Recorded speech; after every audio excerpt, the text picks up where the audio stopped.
Bill Lea, one of the finest and most dedicated wildlife and landscape photographers that I have ever met. Welcome to the show. Well, thank you. That's very kind of you to say.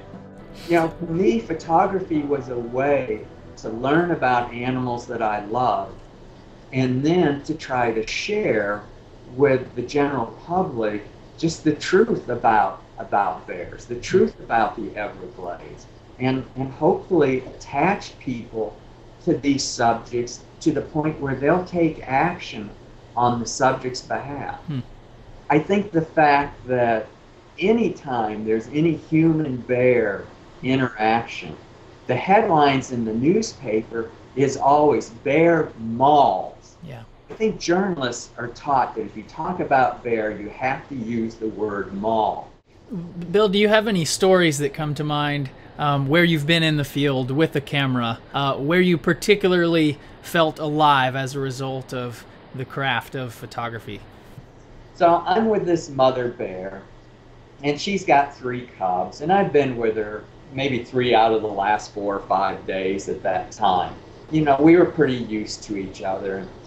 And I just kind of follow from behind and wait until they get comfortable and to where I'm not causing them any stress. Mm-hmm. She had worked her way up on a ridge, and the understory was really thick.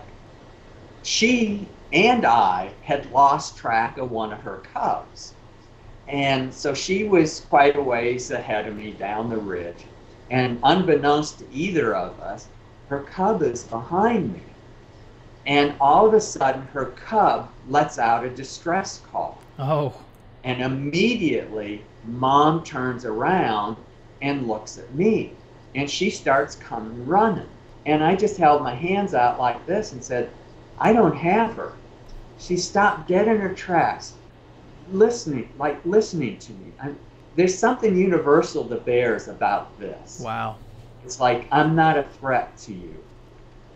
And she stopped and she looked at me, and I could tell she was trying to process it all.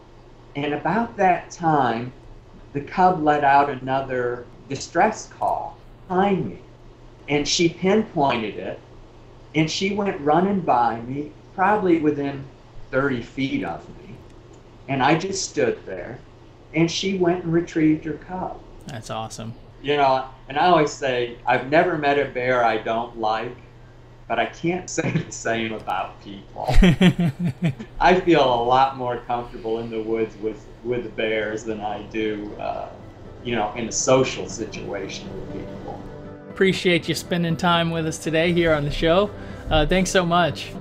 I appreciate you having me. It's been fun.